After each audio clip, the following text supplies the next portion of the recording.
Hello dear friends, मैं doctor कांचन दुरुक्कर। मैं स्त्री रोग तज्ञ और टेस्ट बेबी कंसल्टेंट हूँ और पिछले 10 वर्ष से पुणे में कार्यरत हूँ। आज हम पीसीओएस क्या होता है, क्या इसके ट्रीटमेंट होता है और कैसे हम डायग्नोज करते हैं, ये सारी चीजें बात करने वाले हैं। सो पीसीओएस इसका फुल फॉर्म है पॉलीसिस्टिक ओवेरियन सिंड्रोम। बहुत बार एक कॉमन क्वेश्चन पूछा जाता है कि क्या पीसीओएस और पीसीओडी अलग अलग है। जी नहीं, पीसीओएस और पीसीओडी जो है वो एक ही है, पॉलीसिस्टिक ओवेरियन डिसऑर्डर या फिर पॉलीसिस्टिक ओवेरियन सिंड्रोम।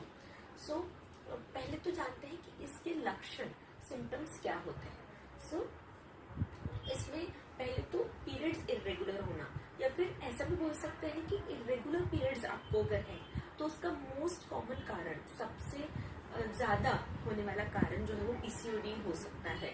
ऐसा कोई भी एज ग्रुप आप ले लीजिए, एडोलेसेंट ले लीजिए या फिर चाइल्ड बेयरिंग जिसको हम बोलते हैं कि 25 टू 40 एज ग्रुप या फिर मोर देन 40 एज ग्रुप भी अगर है, फिर भी पहला कारण अगर आपका पीरियड इरेगुलर है तो उसका हम पीसीओडी ही कंसिडर करते हैं। अब ये पीसीओडी क्यों होता है, ये पीसीओडी अगर पीसीओडी से हमें बचना है तो हमें क्या करना चाहिए, ये सारी चीजें भी हम इस वीडियो में डिस्कस करेंगे।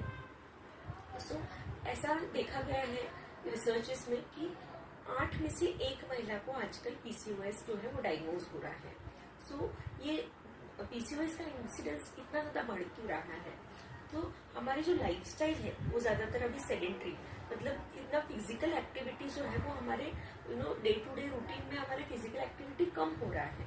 हम ज्यादा से ज्यादा स्क्रीन के ऊपर टाइम गवा रहे हैं, या फिर टीवी के सामने अगर हम टाइम गवा रहे हैं, या फिर हमारा जो भी रूटीन है या फिर हमारा जो भी वर्क भी है वो बैठने का अगर हमारा ज्यादा वर्क है और प्रॉपर हम बॉडी को हमारे टाइम नहीं दे रहे हैं, उसके वजह से ये सारी चीजें जो है वो प्रेसिपिटेट हो रही है और पीसीओडी का प्रमाण महिलाओं में ज्यादा दिखा जा रहा है। अब बॉडी में क्या चेंजेस होते हैं जिसकी वजह से ये पीसीओडी होता है, तो बेसिकली बॉडी में जो बेसिक चेंज होता है वो इंसुलिन रेजिस्टेंस जो है वो आपके बॉडी में बढ़ जाता है।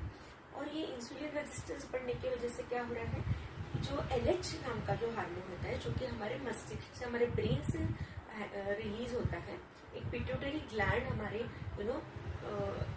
ब्रेन में होती है, वहां से ये हार्मोन रिलीज होता है एफएसएच और एलएच।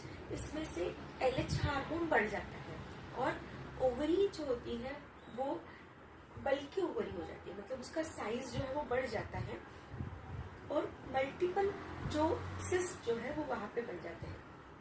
मतलब जो अंडाशय में ये जो फॉलिकल्स है ये बढ़ जाते हैं और ये बढ़ने की वजह से जो हमेशा 1 महीने में एक फॉलिकल बड़ा होके रप्चर होना चाहिए वो नहीं हो पाता है, और ये एक फॉलिकल बड़ा होके रप्चर नहीं होता है, इसके वजह से एनोवुलेशन की वजह से पीरियड रेगुलर नहीं होते, तो ये साइकिल जो है वो चलता है।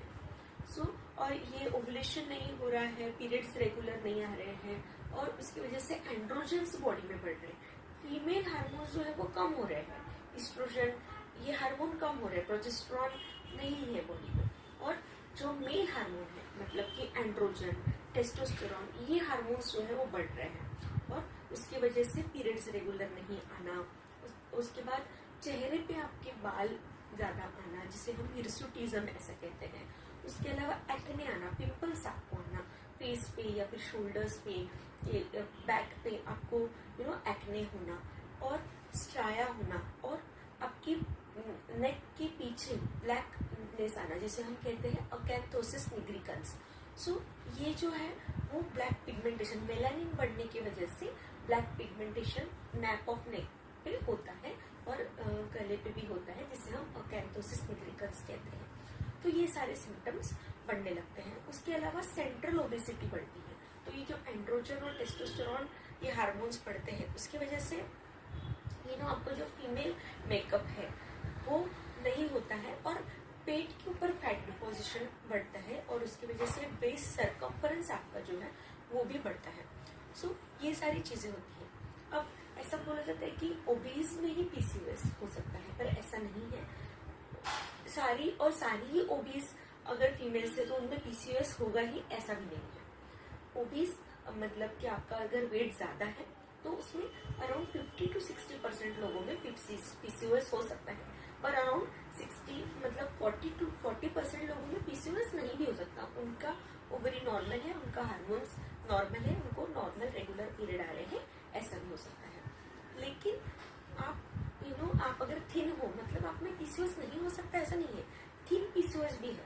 तो एक ओबीस पीसीओएस रहता है और एक थिन पीसीओएस रहता है। तो अराउंड एक थिन लोगों में भी अराउंड 15 to 20% चांसेस पीसीओएस होने के रहते हैं। अब उनमें क्या मैकेनिज्म रहता है, तो जनरली इंसुलिन जो है वो सेल्स में यूटिलाइज नहीं होता है, जिसे हम इंसुलिन रेजिस्टेंस ऐसा कहते हैं, जैसे कि डायबिटीज में होता है, उसी टाइप की थोड़ी बहुत सिचुएशन जो है वो आपकी बॉडी में होती है और इंसुलिन रेजिस्टेंस जो है वो आपकी बॉडी में डेवलप होता है।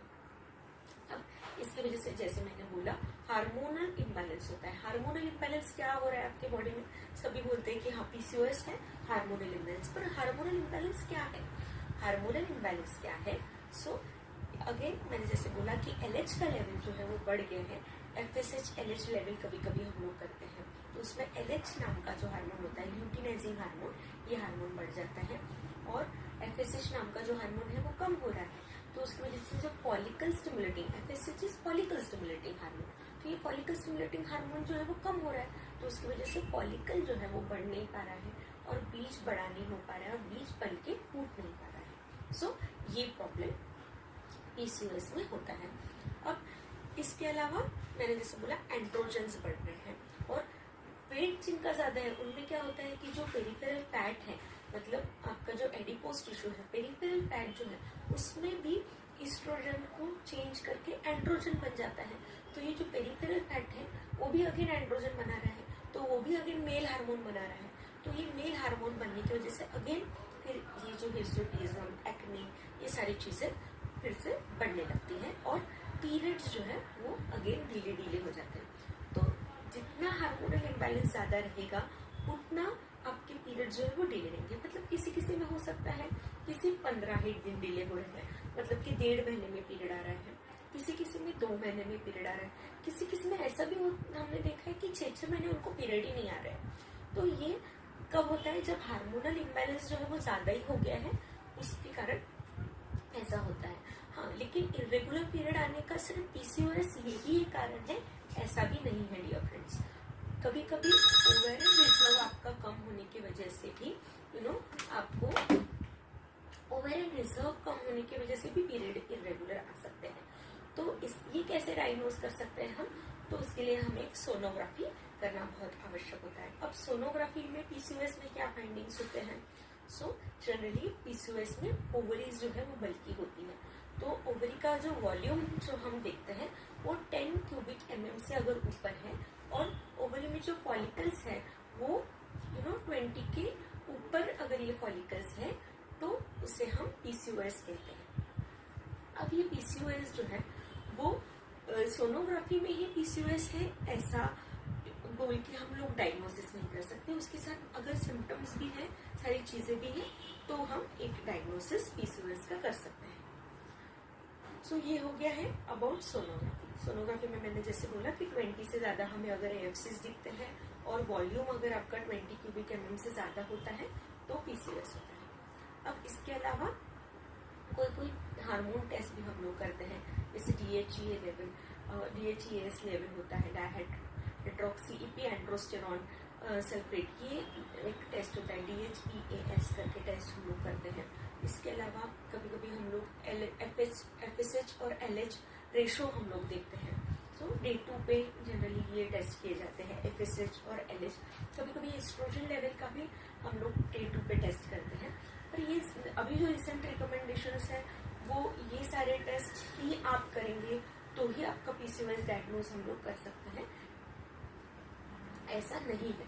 आपका जो पीसीओएस का डायग्नोसिस है जनरली हम लोग आपके सिम्टम्स और आपकी सोनोग्राफी के ऊपर कर सकते हैं। सो हमेशा ब्लड टेस्ट से ही हम आपका डायग्नोसिस कर सकते हैं। ब्लड टेस्ट नहीं करेंगे तो आपका डायग्नोसिस नहीं होगा, ऐसा बिल्कुल नहीं है। पर ब्लड टेस्ट भी आप करा सकते हो to get more confirm. So this is about testings, what investigations we do. उसके साथ हम लोग थायराइड टेस्टिंग, प्रोलैक्टिन टेस्टिंग, ये सब भी करते हैं कि उसकी वजह से तो आपका पीरियड्स इरेगुलर नहीं है, आपका हीमोग्लोबिन लेवल कितना है, ये सारी चीजें भी हम लोग इस पीसीओएस के टेस्टिंग में करते हैं। अब पीसीओएस की वजह से आगे क्या क्या प्रॉब्लम होते हैं, एडोलेसेंस एज ग्रुप अगर आपका है तो उसमें आपको पीरियड्स इरेगुलर आने का प्रॉब्लम होता है। अगर आप मैरिड हो और आप प्रेगनेंसी के लिए ट्राई कर रहे हो, या फिर आप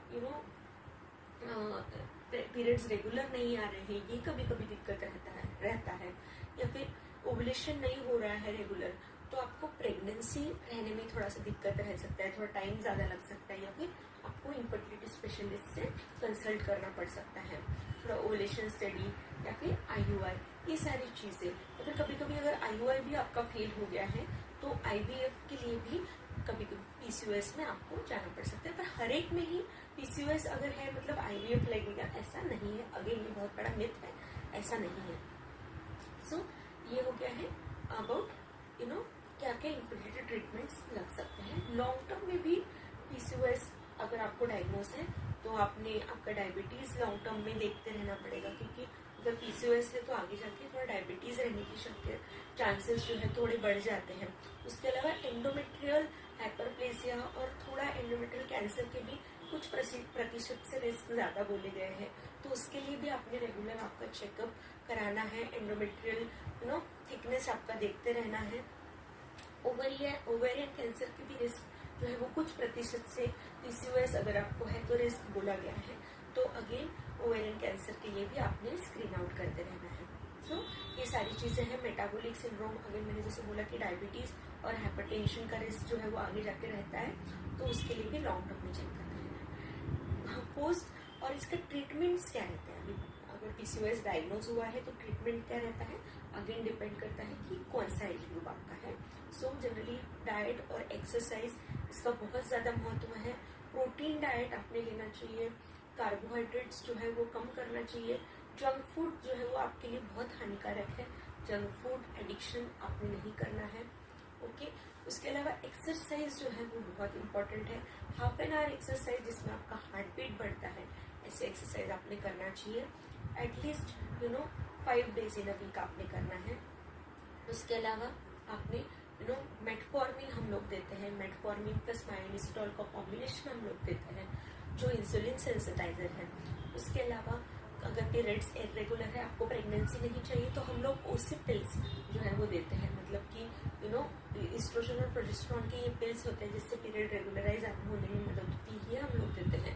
अगर आपको इनफर्टिलिटी के लिए ट्रीटमेंट चाहिए तो ओवुलेशन स्टडी या फिर आगे के IUI ये ट्रीटमेंट्स हम लोग आपको देते हैं। और डिपेंड करता है आपके जो भी कंप्लेंट्स है उसके ऊपर ये डिपेंड करता है। आपको एक्ने है तो आपको स्किन स्पेशलिस्ट से हम लोग कंसल्ट कराते हैं। तो ये सारी चीज़ें जो है वो डिपेंड करती है कि आपको क्या सिम्टम्स हैं और आप कौन से एज ग्रुप में हो और अभी आपको क्या अचीव करना है, इसके ऊपर इसका ट्रीटमेंट रहता है। सो अगर आपको PCOS है तो हमने बहुत देखा है कि बहुत बार फ्रस्ट्रेशन, निराशा होती है, पर निराश होने की जरूरत नहीं। हाँ, लेकिन आपको जिनका नॉर्मल है पीरियड्स, उनसे थोड़ा सा आपको एक्टिव रहना है, आपको खुद की ज़्यादा केयर लेना है। पर ऐसा नहीं है कि PCOS है मतलब अभी ये हमेशा ही रहेगा और हमेशा ही मुझे दिक्कत रहेगी, ऐसा नहीं है। आपको सेल्फ मोटिवेटेड रहना है। प्रॉपर अगर आप एक्सरसाइज करेंगे, आपके डाइट के ऊपर ध्यान रखेंगे, स्ट्रेस कम रखेंगे, तो आप इवन विद PCOS भी आप रेगुलर पीरियड्स आपको रह सकते हैं और आप प्रॉपर आपका जो भी रूटीन है वो कर सकते हैं। So this was about PCOS, complete guide about PCOS। अगर इसके बारे में कोई भी क्वेरी है, you can write on comment box. अगर आपको ये वीडियो इन्फॉर्मेटिव लगा हो देन हमारे चैनल को लाइक, शेयर और सब्सक्राइब जरूर कीजिए। ऐसे ही वीडियोस, इन्फॉर्मेटिव वीडियोस हम आपके लिए लेके आते रहेंगे। Thank you so much.